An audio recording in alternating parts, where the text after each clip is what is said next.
Good morning, good afternoon, good evening. So, we're here today returning to our book club meeting, studying a book from the psychological series by spiritual author Joanna de Angelis. Those books, total of 17 books, have a very powerful, very impactful message. So during our Sunday club meetings, we would discuss right now wake up and be happy. On April 10th last week, we began our journey of discussing this tiny book I have here in front of me. It's quite small, as you can see, and it contains 30 different chapters, and each chapter has a little topic. I call it rather challenging, some things that hit us, all of us in our lives, and together we'll review them and reach perhaps a positive view that they may lead us to a optimistic and spiritual understanding of our behaviors. So we start today because I am so happy to be here for the first chapter of the book. Today it's April 17th. It's Easter Sunday for all Christians in the world. So I'm very, very happy to talk to you for just a few minutes today about Jesus, the man. As you can see on the window, we will talk about a little bit about the notion of evolution and growth, and then understanding Jesus in that context. So let's go ahead and get started.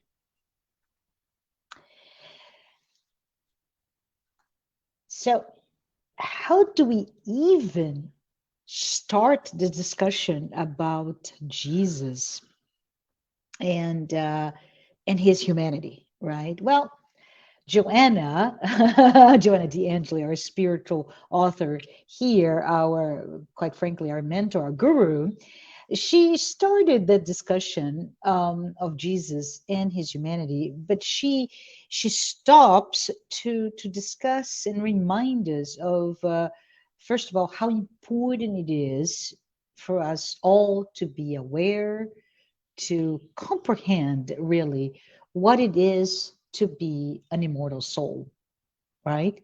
So, as immortal souls, we have a beginning, but we don't have an end. We don't die. And in that long journey through our own immortality, which means life after life, we grow, we evolve. And what a great topic to discuss today when we celebrate the resurrection of Jesus Christ. But back to what Joanna said in the beginning of this book. She first of all she introduces the fact this is quite a slow process. It's never instantaneous, and this process of growing, of evolving, of becoming the better you, we are required, right? It's not given to us. We are required to develop our own sense of values. So they are innate, they're inside of us, internal to us, but we need to develop.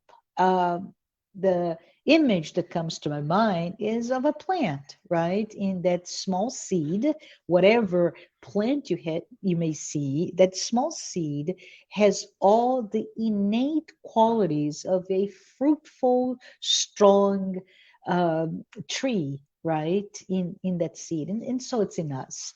So we are developing those skills, and I have to stop here actually to say, what did she really mean by that? That we are required to develop our own innate values. Well, let's think a little bit, maybe different examples. Say, there are times in our lives that we're given opportunities, right? For example, let's say professional or even educational opportunities that those opportunities will really make us just hunker down and focus on a given field of work, a given field of study. And we, in that focused approach, we improve because we are massaging, if you will. We are working in our intellectual abilities.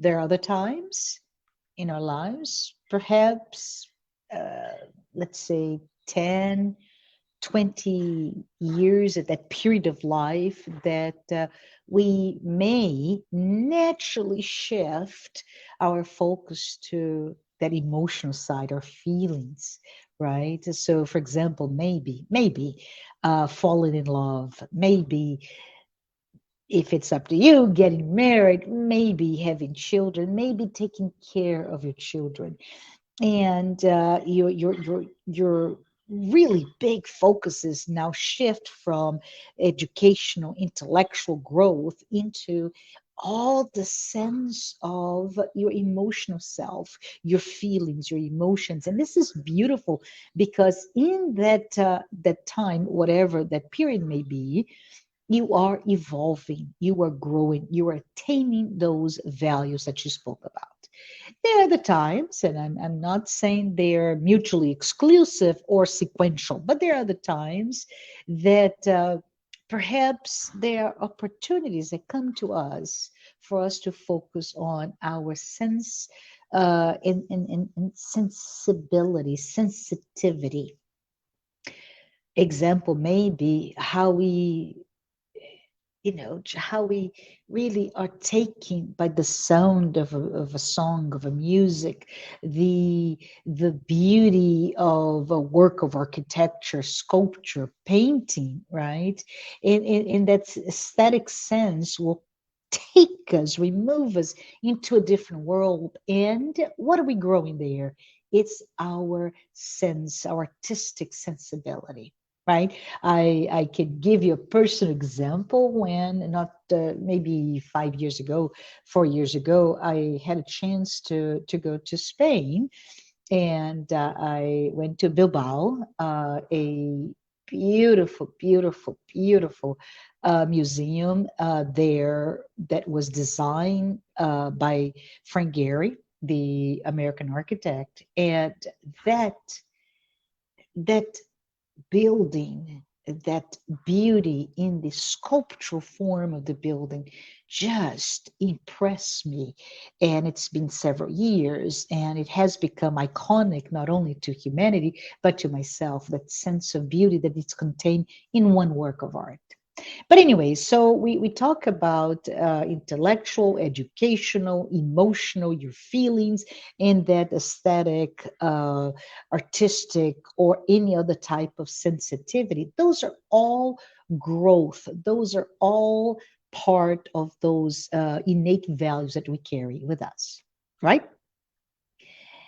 So the question that I have is, um, in in in in any area, right? Regardless of your phase, all of us are going through, all of us somehow, naturally, this process of growth, this process of for lack of a better word, for evolution, this process of desiring and attaining, reaching a degree of perfection.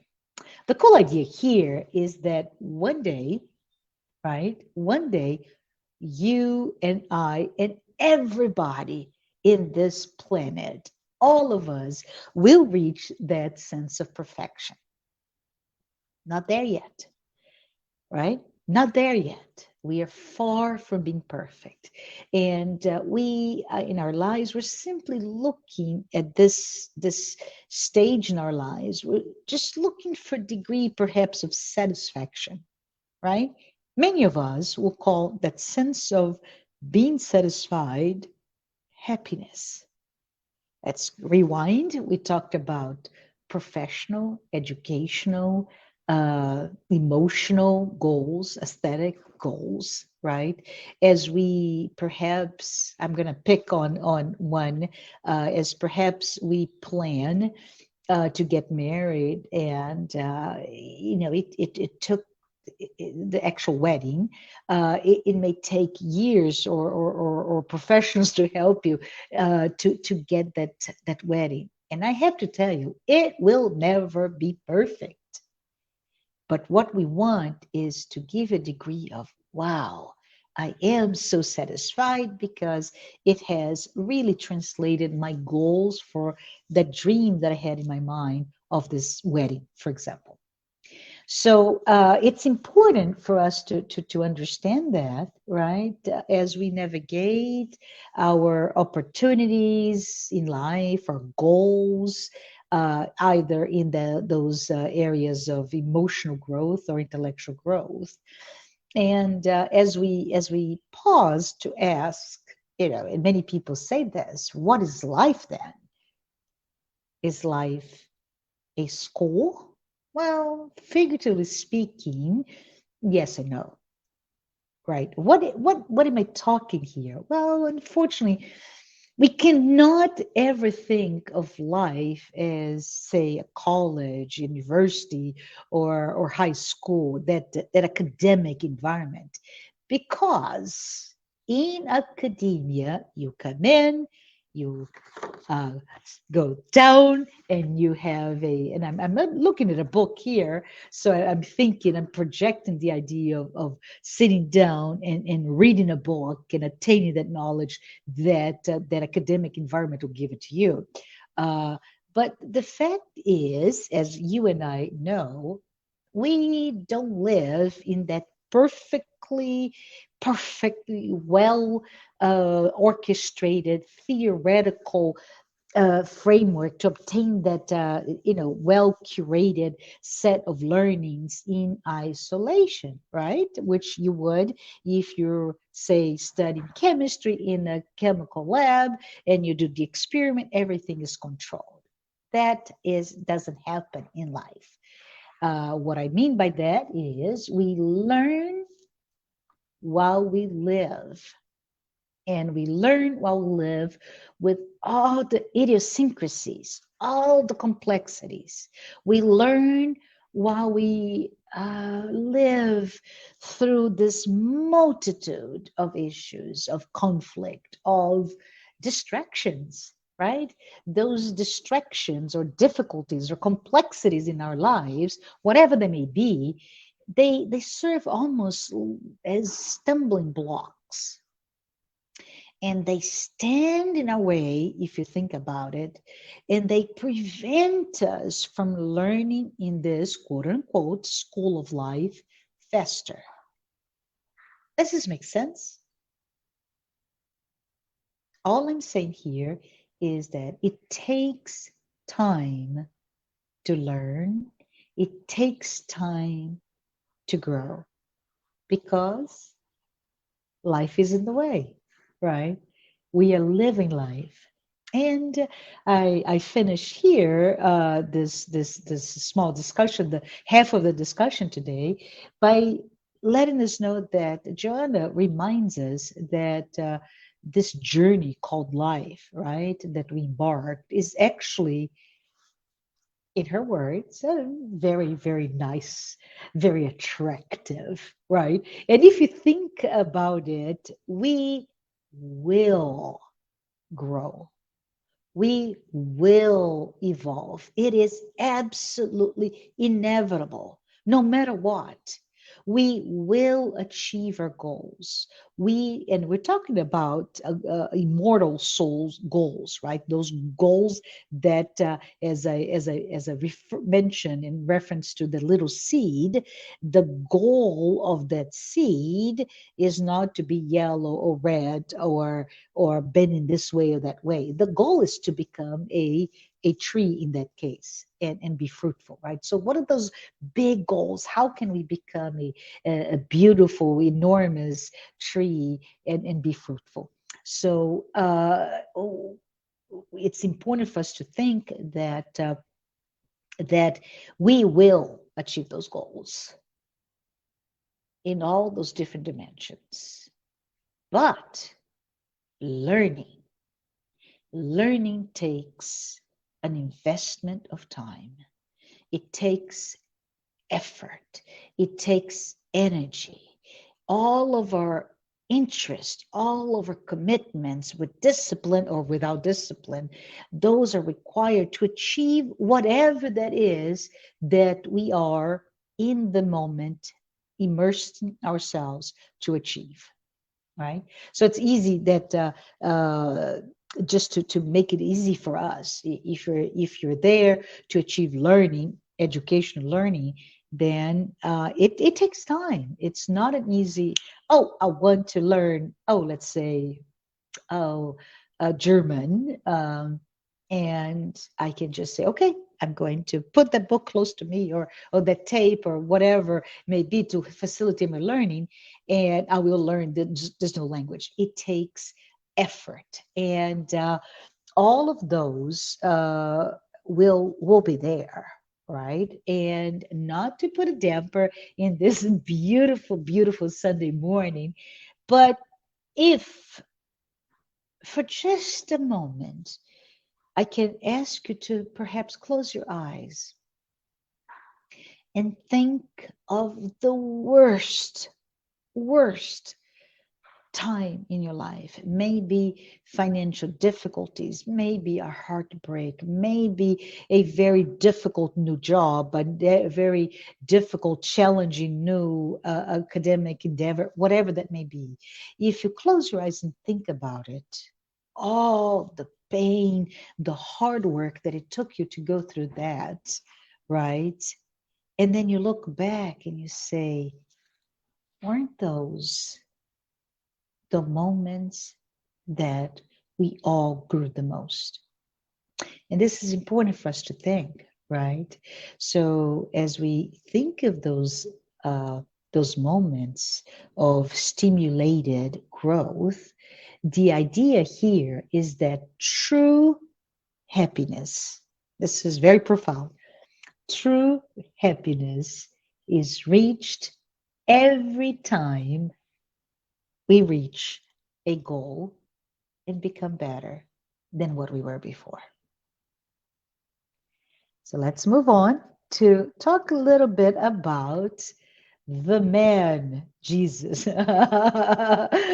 Now, Joanna de Angelis proposes a simple formula to be happy. When and if we follow Jesus as that ideal of what humanity should be or should aspire to be, we will have a life of happiness. That's very simple in her words, right? So for us to say, okay, Marcia, I am going to follow Jesus, and because I want to be happy. Joanna, I like her, and she's saying that that's the film for happiness. I will do this, but how do I do that? How can I even understand who was Jesus, the man? And that question, I have to say, it's quite hard to answer, right?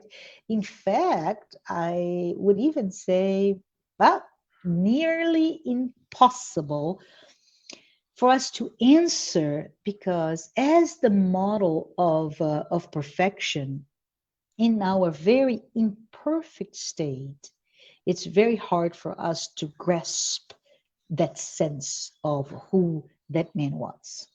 If we pause to think about it, we see that no matter how much, and I put it there in this slide, right? Jung and Freud as model for understanding the psychology of mankind. And remembering that's a relatively young field of study, psychology, right? But that's the emphasis of this entire series of books. So if we start to think about it, no matter how much this field of study has evolved in the past 120 years, right? Freud was started to write in the 1880s, so very, very, very young field of study. But if we use the framework in psychology to study the personality of Jesus, we come out lacking. right? It's quite inconclusive. So, as we call the men of Nazareth, we understand that he, Jesus, transcended the dimension of convention analysis, right? At least if you think in terms of what what is so beautiful but not yet completed in those pseudo studies, be it Freudian or Jungian contribution. So if we examine, let's say, as an example, if we examine Jesus from the viewpoint of Freudian psychology, and for you that may or may not know much about it, he's mostly known for his studies where he sees the psychological problems or issues deriving from your libido. So those observations that brought Freud would have of Jesus, they're really linked, they are intertwined with that animal nature of all of us, right? And by animal I'm talking about our need to survive and reproduce as a race. And when we look a personality through that, we may get lost of the true transcendent spirit and humanity of Jesus. Okay?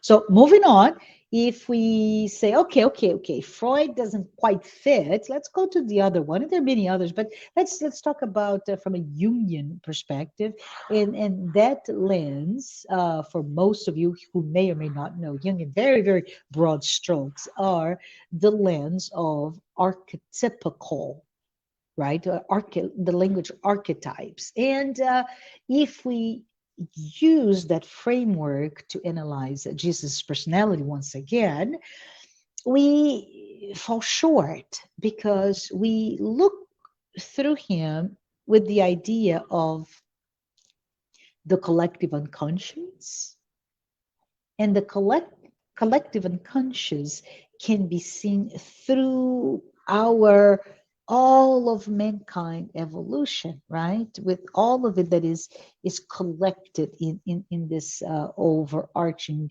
unconscious that we all have, are part of it. But if you think about Jesus, he's already done. He's already perfect.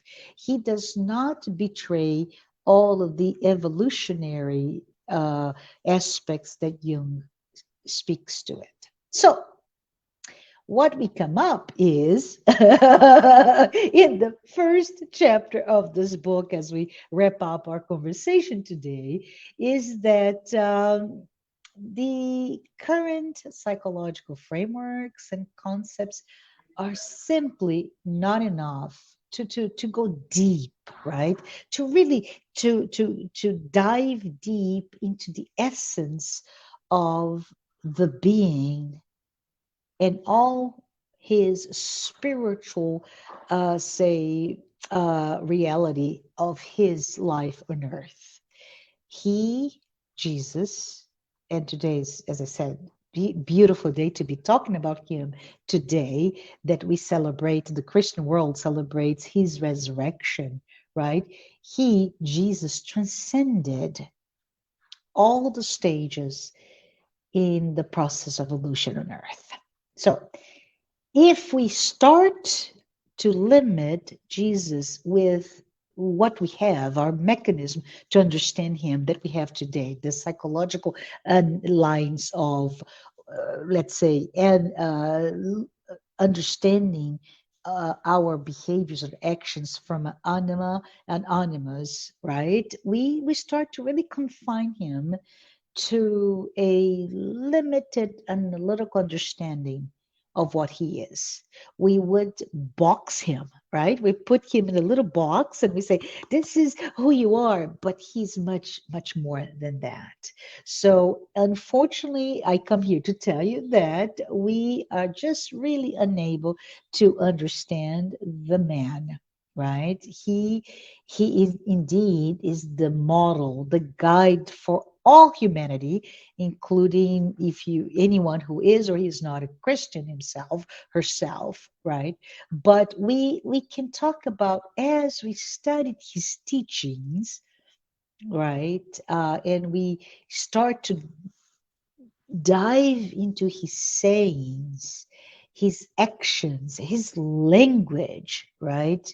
And as hard and as we know, many authors are there to speak of the pitfalls, right, of language and translations. No matter what, we start to see in a very perfunctory way all of Jesus' perfection. But unfortunately, there are no very precise historical data or reports of his life. The information, as we know, comes often very fragmented, and all of the information that we have about Jesus the man tells us how unusual he was. And I would like to just speak here to what Joanna speaks, because it's just so lyrical, so beautiful. She mentions in this first chapter of the book that in Jesus, his energy expressed itself mildly. Now, I want you to think about it and reflect upon yourself. How do you show up, right?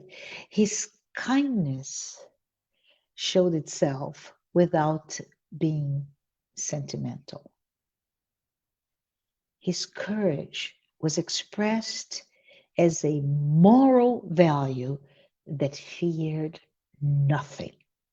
His love embraced all beings without letting himself be swept away to, you know, and he did not fall from a banal or unbalanced sentimentality, right? He loved, simply loved.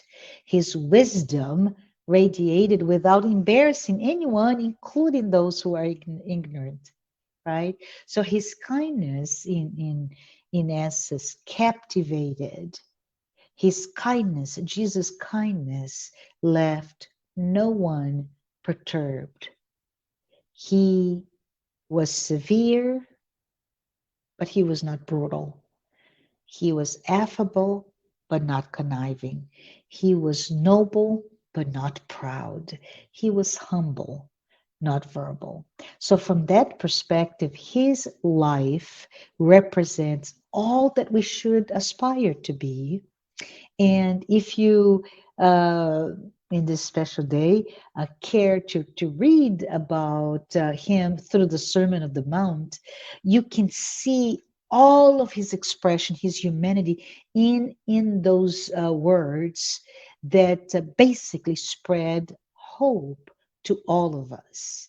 And his, if you think as we close, if you think in terms of the, oh my goodness, all the parameters, right, that we could understand and perceive him, they lack, as we said before, in understanding the psychology of the man, but we can understand, or we can try to understand, that his life was a rich life.